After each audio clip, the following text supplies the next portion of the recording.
एक बार एक राजा था और वह राजा बड़ा ही घमंडी, बड़ा अहंकारी, अभिमानी था, क्योंकि उसका राज्य बहुत विशाल था। बहुत अधिक मात्रा में उसके पास धन धान्य, सुख सुविधाओं का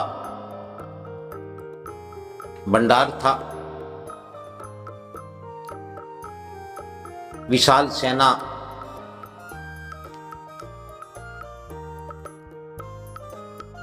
बड़े ऊंचे महल अटारी, नौकरों चाकरों की बड़ी भारी भरकम फौज, और उस पर भी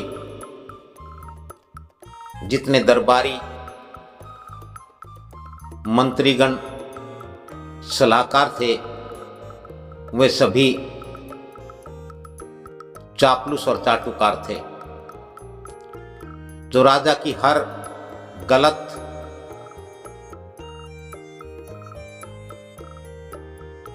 बात का न केवल समर्थन करते थे, बल्कि राजा की प्रशंसा करते थे और एक स्वर में कहते थे कि हाँ महाराज, हाँ राजन, यही उचित है, यही उत्तम है। इस प्रकार से राजा दिन ब दिन अहंकारी, अभिमानी होता गया और राज्य की प्रजा दुखी, पीड़ित होती गई और उस राज्य में राज्य के अभिमान, राज्य के भोग विलास और चाटुकारों की फौज होने के कारण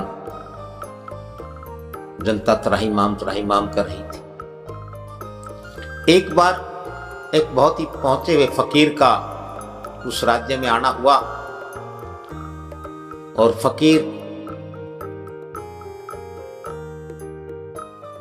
रमते जोगी होते हैं।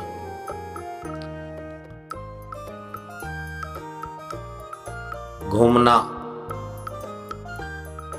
अपनी बात कहना, सत्संग प्रवचन, अपने अनुभव साझा करना, ये फकीरों का यही कर्म होता है। तो फकीर को एहसास हुआ कि राजा बड़ा अहंकारी है, अभिमानी है। तो फकीर ने राजा के समक्ष जाने का निश्चय किया और फकीर राज दरबार में पहुंच जाता है।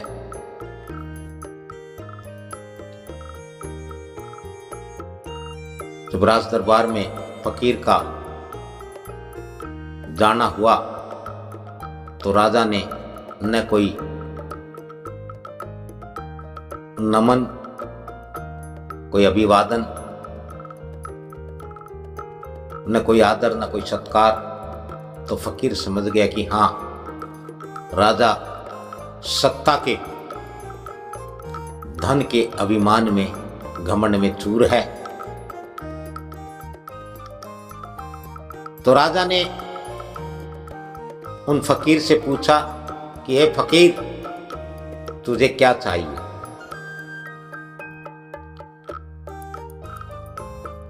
तो उस फकीर ने कहा कि राजन, मैं यहां कुछ लेने नहीं, तुम्हें देने आया हूं। और उस राजा के जीवन में यह पहला अवसर था कि किसी ने राजा के समक्ष आंख उठा करके, राजा की आंखों में आंखें डाल करके और यह कहा हो कि देने के लिए आया हूं।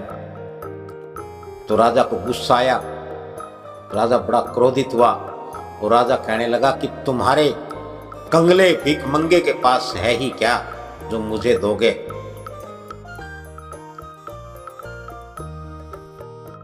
तो उस फकीर ने कहा कि बेशक राजन, मेरे पास धन नहीं है, दौलत नहीं है, सत्ता नहीं है,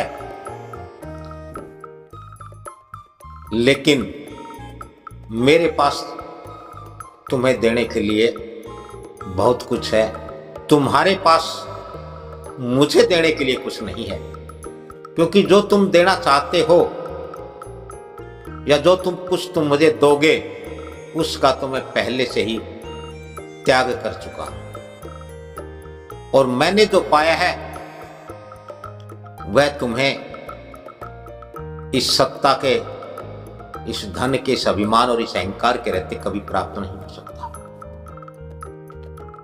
राजा को बहुत गुस्सा आया, लेकिन राजा ने जब फकीर की आंखों में आंखें डाली, चेहरे की ओर देखा, तो राजा एकदम ढीला पड़ गया। राजा ने देखा कि ऐसा तेज, ऐसा प्रकाश, ऐसा निर्भय, निडर, सच्ची और कटु बात कहने वाला आज तक कोई मेरे समक्ष नहीं आया। तो निश्चित ही इस फकीर के पास वो सब कुछ है, ऐसा कुछ है जो मेरे पास है, और मेरे पास जो है उसके बारे में तो इसने कह दिया कि इसने तो सब कुछ त्याग दिया है, इसलिए मैं इसे क्या दे सकता हूं।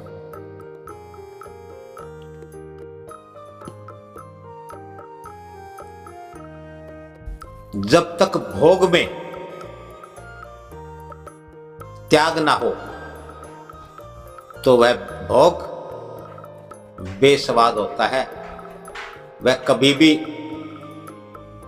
आनंद, तृप्ति, खुशी नहीं देता। और मेरे पास त्याग है, मेरे पास वो भोग है, मैं वो भोगता हूं जिसमें केवल तृप्ति है, संतुष्टि है, आनंद है, जो तुझे आज तक कभी प्राप्त नहीं हुआ और यूं ही रहते, यूं ही चलते तुझे कभी प्राप्त नहीं होगा। और मैं तुझसे कुछ नहीं पाना चाहता हूं। मैं तो तुझे यही कहने आया कि तेरे जीवन में सिवाय चापलूसों के,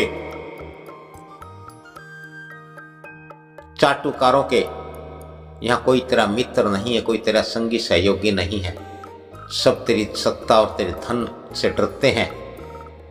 मुझे न तेरी सत्ता का डर है, न तेरे धन की मुझे लालसा है, चाह है। इसलिए तू बेशक छिपा न बता, तुझे ना दिन में चैन है, ना तुझे रात को नींद है। तेरे जीवन में कोई सुख नहीं है, कोई सुकून नहीं है। और यदि तुझे असल में सुख, चैन, निंद्रा चाहिए, शांति चाहिए, तो मेरे पास आ जाना।